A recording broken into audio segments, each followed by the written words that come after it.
You are listening to Viewpoints from PlaceCloud. Cultural researchers tell stories of places from around the world. For the full multimedia experience and to support the creators you enjoy, visit placecloud.io.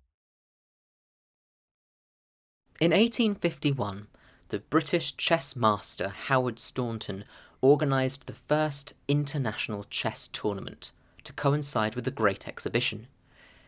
It was to include all the best players in Europe and was endowed with a prize fund of over £500, or £40,000 today. The tournament is barely remembered though. It has been overshadowed by a short, friendly game which took place between two of the competitors, Adolf Anderssen and Lionel Kieseritzky.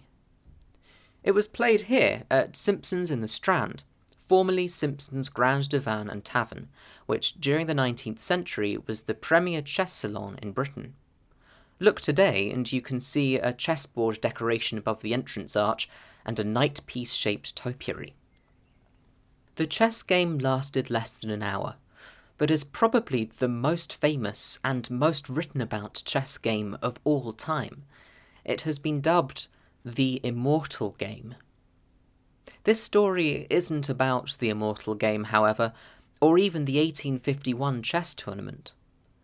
This is about the undoing of the Immortal Game's loser. This is the tragedy of Kieseritzky.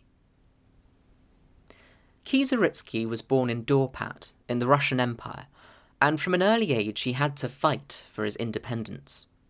His father wanted him to follow in his footsteps as an advocate, but Kieseritzky defied him to train as a teacher of mathematics. In his 30s, he became obsessed with chess, and he sailed alone to France to install himself in the Café de la Régence, the European centre of chess, where all the chess masters of the time played. It was here that he managed to thrive, giving lessons for 5 francs an hour, or playing games for the same fee. Today's biographers, who only remember him for his loss of the Immortal Game, emphasise his pale, spongy complexion, his unattractive appearance.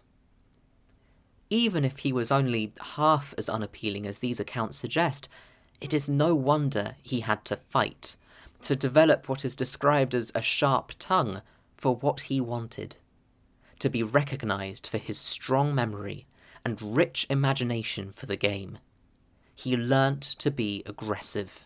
Aggression was his survival tactic. It was also his hamartia, his tragic flaw. When, in 1851, Howard Staunton sent out his invitations to the international tournament, Kieseritzky was invited as one of the strongest players of the age.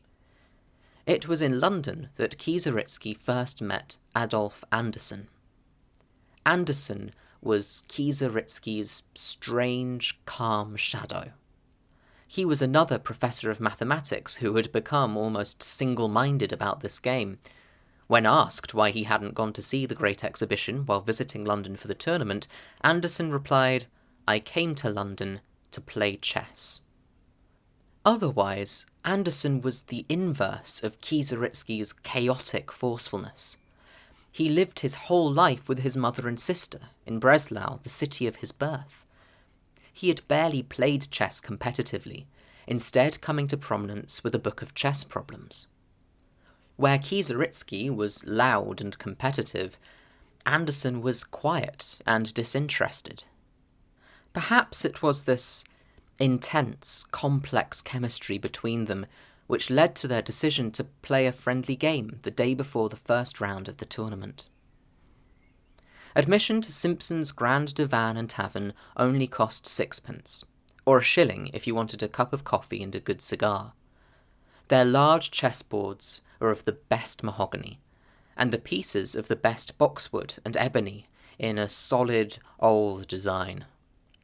A large painting at the entrance depicted a young man playing chess with the devil.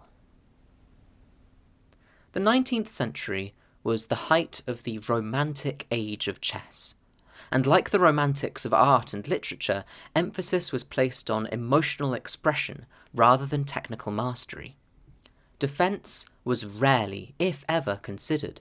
The aim of the game was to bring out your army as quickly as possible and directly attack the enemy king, with a wholehearted belief in the dynamic potential of the pieces.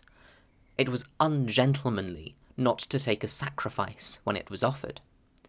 Aggression wasn't just a way of life for Kieseritzky, it was how chess demanded to be played.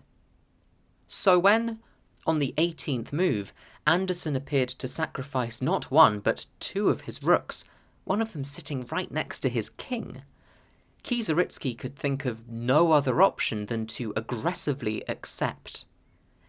He didn't notice the unassuming move of Anderson's bishop on the other side of the board, which had just lost him the game.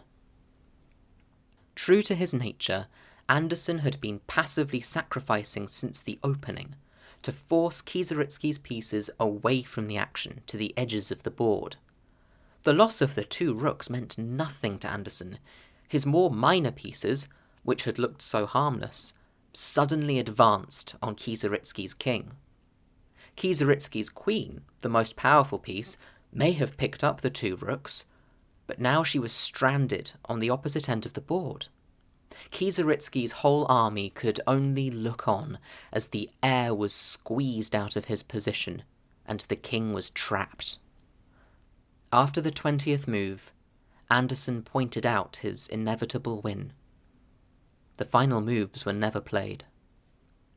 This was the first nail in the coffin of chess's romantic age, the final nail arriving with Wilhelm Steinitz and the systematic development of defensive techniques. Aggression alone could not survive in the future of the game. Nobody recognized this more clearly than Kieseritzky himself, who, despite losing, first published the Immortal Game in his magazine La Régence. We have him to thank for our knowledge of it. Nonetheless, it had a disastrous effect on the player. His whole life philosophy, his survival tactic, had turned on him. The next day, the first of the official tournament, he was once again paired with Anderson, and it is unsurprising that he lost catastrophically, losing 2 games and only managing to draw 1. Anderson went on to be recognized as the first world champion of chess. Kieseritzky died 2 years later.